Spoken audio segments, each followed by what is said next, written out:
Yes, 28 minutes to the top of the hour. This is Smart Means Business, and we're definitely heading into the last 28 minutes of the show, the last minutes of the show. And like we told you, it's our business insight, and we are dedicated in discussions to understand the women's participation in entrepreneurial activities. Of course, we've seen Dr. Miriam Matembe in the previous discussion, and I believe there was something to really pick a leaf. But of course, before we get into this other discussion, as Masika Tume will be letting us know, if we are to take a look at the women entrepreneurship statistics in Africa, the percentage of women entrepreneurs in Africa stands at 28.7%. And now, away from that, if we are to take a look at women's participation, that is a women's entrepreneurial activity rate, it brings us to 33.7%, and women's share for formal businesses coming into 23.4%, and the informal share, the informal businesses is still bigger at 64%. We saw that on the, when we comparing to the East Africa, the informal share is 54.6, and Uganda it is 62.2. And now Africa at large is 60.4. It's very interesting that Africa being at 60.4, the women's participation in the informal sector, and Uganda it is 61. You can see how really serious it is if we are to take a look at this matter from the national level. You know, women's participation in entrepreneurial activity, and why the informal sector. It's just the nature of African economies. Well, of course, talking about women entrepreneurship, I must say it's due to the fact that more women are now going to school compared to school, exactly. To the previous years where school was only for particular, maybe for privileged children, but now everyone has accessibility to quality education, and of course the independence that women have. Yeah, the independence that women have. I can do it on my own. I can do what a man can do. I can raise my kids alone. There is also that has contributed, and of course with the rise of single motherhood, most women are single mothers. So you see now it's you as a woman to take care of your family. To take care of your family, and you definitely have no choice but to have an income, a cash cow you establish. Yeah. And of course this other thing of what do you bring on table? What do you bring on table as a woman? What do you bring on table other than being a mother to children? It's also one of those driving factors that has led to women to do business and get into entrepreneurship. Yeah. Okay. All right. What do we have in our next discussion? Well, of course, we're gonna. This is for most people know her. She is for those that are into poetry. I love poetry. Yeah. Yeah. I'm a poet, by the way. You are a poet, really. One of these days, actually, you should give us a poem. I'm gonna give you a poem. I believe most rappers are poets. Yeah, actually, if you can rap, you can do poetry. Yeah, you can do poetry. Because even I was watching who's this Idris Elba? His song, the song. Yeah, it started out. It was a sonnet. It was a poet. It was a poem. And he gave it to Jay-Z, and Jay-Z was like, "This I don't like it, but I love it." So that's how the song. He doesn't like it, but he loves it. Yeah, that's. Oh my goodness, Jay-Z is very interesting. That's where his song came in. Yeah. So wow. Yeah. So this is none other than Linda Butare, the poet. No, she holds. She holds a poetry. It's an event where people come and express culture. She's into culture. She's into culture. She does, cultural things. She uses very many things. I saw her with sickle, having earrings with sickle. Like okay, beads and big beads. Well, she's so creative. She has the Kanye. She's a creative. She's a creative genius. Yeah, she has beautiful a creative company. It's called Moringa. Yeah, Moringa, and of course she's very entrepreneurial. She's been in this the industry. I saw her growing up. Really, even now she's still doing. And of course, Jan Kasumba was able to have an interview with her, and of course she was telling us how her story and how she has actually evolved with time to where she is now. She's holding events. She has partnered with very many people. So at least we could have, for young young ladies, at least we could pick a leaf from her. Because she's not entirely, or she's late 30s. Okay. Yeah. She started earlier in her 20s. She could be an inspiration actually to youngsters. If we could have that, and then we shall be closing it up. Thank you for staying tuned to Smart24 Television, where we believe in driving business. This is Pivoting on Heels. It's a coffee book that celebrates 60 phenomenal women who are able to pivot around and make things happen. Right next to me is Nunu. Nunu, introduce yourself for a minute. It's good to see you after such a long time. A very, very, very long time. And you still look amazing. Oh, thank you. You're welcome. Thank you. Thank you. So do you. Thank you. My name is Linda Butare. Everyone calls me Nunu. I'm the CEO of Quivuga, which is a curated platform for all types of expression, poetry, music, art. I want to add fashion to it. And then Umuringa Creations with jewelry. I design jewelry as well. But mostly I teach skill different women from all facets of life, but mostly underprivileged women, so they can learn a skill, you know, to have a better life. Yeah. Okay, Nunu, like most people know you, this is Smart24 is a business channel. We aim to focus on businesses and making sure that business works and making sure that there's solutions to the business. So I wanted to know from you, what should a young lady who's watching this program perhaps focus on when it comes to business? One, I think business should be, in my regard, in my experience and understanding, business should be something you should always start with something you're passionate about. You know, we see it happening so many times. Someone opens up a salon and someone's like, hey, business, a cola, you know? So, but you don't understand that person's story. They are passionate about hair, they're passionate about makeup, so you just want to go there and copy them? No. Focus on something that you're very passionate about. So personally, I'm passionate about helping women learn a skill. No, I'm passionate about jewelry. I'm passionate about poetry, so I decided to turn that into a business. And it not only benefits me, but everybody around me. Like the poets who get facilitated, the women that I teach this skill end up earning some money. So I believe if there's something you really want to do business-wise, start from that place of passion. Yeah. Okay, for those of you who are watching us this evening, it's very paramount and it's important for you to get those pointers that are so important to make sure that you're able to make the right decision. Starting off must have been difficult. Definitely. Definitely. We all know the standard issue capital, you know. So I just saved up a little bit of money. This is like 2007. Oh. I didn't have a job. I had a baby on the way. And I'm like, we need to eat. We need Pampers. We need all this stuff. So I just, I was working at Kampala Casino. I had saved some bit of money, so I just went downtown, bought some beads, and started making stuff at home. Then I'd put it in my handbag, and every time I was going like to meet up my friends or wherever I went with like a bag full of jewelry, and that's how I started selling. And guys like, no, you make this stuff? I'm like, yeah. So then I started doing small bazaars, and that's how Umuringa Creations grew. No, I mean your jewelry is phenomenal. How important is it to be unique in the business? Oh, if there's anything you should be, is unique, but uniqueness comes from authenticity. So again, who are you? What are you passionate about? What are you representing? What are you standing for? So always aim at being different, at being unique, right? Again, we have such a copycat syndrome in I would say in the world, but Uganda it's a bit too much. So how do you stay unique? Research more. What is your niche market? What do you want to be known for the next 10 years? Do you want to be, like now I'm using a rope, for example. Do I want to be the rope chick? Maybe, you know? So you always like try and find out that one thing that will make you stand out from everybody else that's doing the same thing as you. Many people ask about pricing. How do you know that? How do you know that you're offering value through your product? I know I'm offering value because of one, the passion the love that I put into my product. Then the uniqueness, like we've just talked about.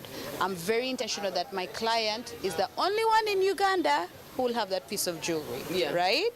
So then also it goes down to the products that I choose. I like keeping it local, you know, so it's relatable, but then you see the kabid, you're like, hey.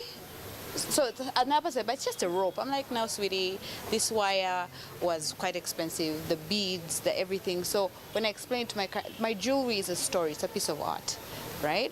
So when I explain that to my client, they're like, okay, I get it. And you're sure I'm the one who have it in Uganda? I'm like, yes, you're the one. So in terms of pricing, please calculate your time. Intellectual property lawyer, please advise. It's important to guard your intellectual property at all costs. Very, very important. So how do you calculate that? That's another thing we creatives are really battling with. So you need to understand that your mind is so powerful, you know, and you coming up just with that idea, you're the only one who has come up with it. So you need to value that, you know. So it's your time, your idea, and then of course you break down your material, how much are you spending on this, come up with the market price, do your research really well, and don't be this person because your stuff is unique and everything, your prices are exaggerated, like, you know. So calculate and be very intentional about knowing your market as well. That's very, very important. Knowing your market is extremely important, as Nunu said. So we want to know, how many markets are you in, and how did you start? Like I told you, I started off 2007, and I created my own market, really. I was very intentional about the kind of places I showcased. I was very intentional about the kind of invites I sent out, like the type of clients I targeted, you know? The niche. I was like, who do I want to wear my jewelry, right? Then in regards to poetry is vast. You know, poets come from all walks of life. But when I started Kwivuga, I wanted it to be a space whereby, because I was a corporate girl at the time, I wanted to create a space where I, as a corporate girl, can go and feel comfortable, can have that cocktail, can invite my friends, but in the same breath enjoy poetry, right? So I was also very intentional about where I situated the events, you know, because I had a certain target market. So, like I said, I really was intentional about creating the market for myself. Yeah. Okay, Nunu, jewelry is something that is not necessarily unique to African culture. We have some of the best jewelry possible, but people have taken a long time to create value from it. It's very sad. It's really, really sad. I think when you say, because it's in Africa, Uganda, like any place you walk in, you'll find the, you know, earrings, like you're saying, cow horn earrings and everything. So I just was very intentional on making it, like you said, unique, and for people to understand that it's an art. It's a craft. And even those ladies down in the villages who make the butiti and make all this, you know, the Maasai, we need to appreciate the effort and the time that they put in. So I kind of want to speak for the craftsmanship of jewelry and say, you guys, it's not easy, and you have to pay for it. You know, you have to understand the value that comes with it. Apart from it just being part of our culture, we need to earn from it, you know. Even that lady in the village needs to earn from it, to pay for school fees for her kids, you know. So I put a funky face to it, and I was like, yo, guys, we're serious about this business, and we're gonna make some money and take care of our babies. Yeah. Yeah. And I think sometimes they say that that once you're in need, you can do anything. 100%. You can find a solution to anything. Yes. Where do you see your business in 10 years from now? And what are you putting in place to ensure that your business becomes what it's supposed to be? I'm so glad that I'm an old school chick, so I'm so glad that we're in the era of content creation. Yeah. So I'm partnering with all these influencers and being intentional about creating content, and I want to go down to the rawness of how I make the jewelry and where I buy the stuff. So I want the whole world to know that Nunu is out there making this amazing jewelry. So I see myself in New York, Milan.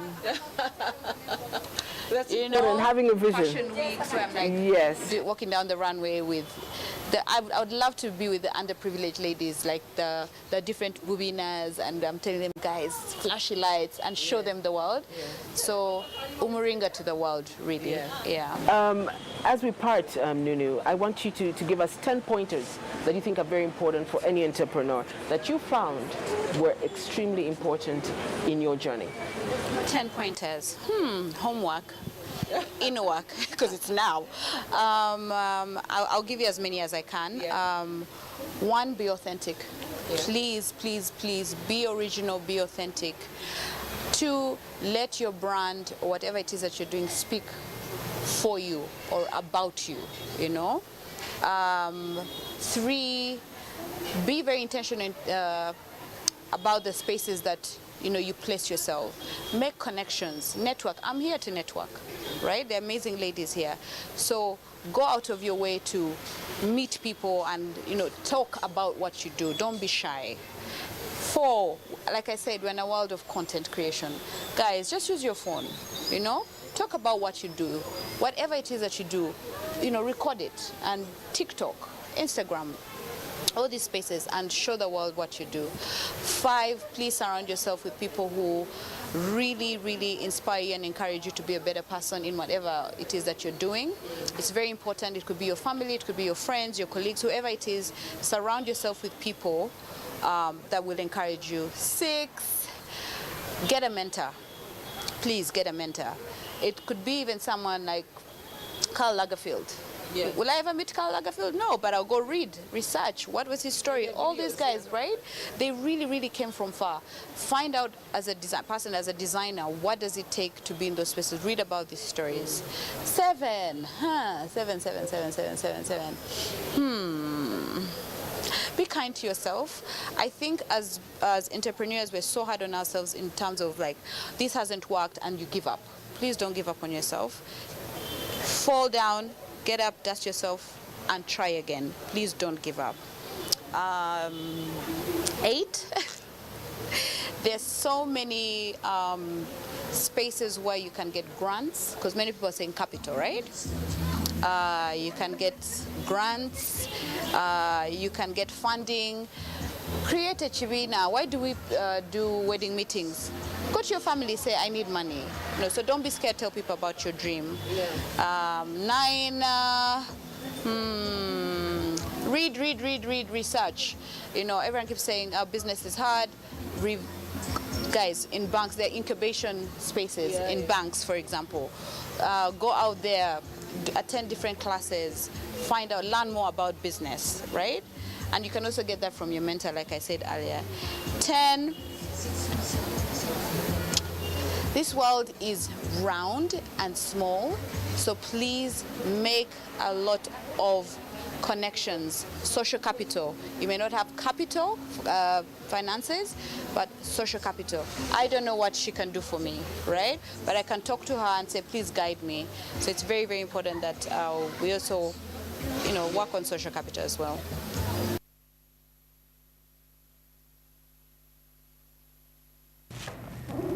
Well, of course, that is Linda Butale, as of course she is actually explained to you how, she got, at some point, a situation, some things, she realized she has a kid on the way, she had to, think of something, to provide. Yeah, other than, waiting for, what is it, allowance from your husband.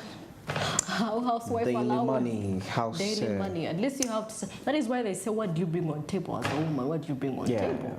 What do you bring on table?" She's a virtuous woman.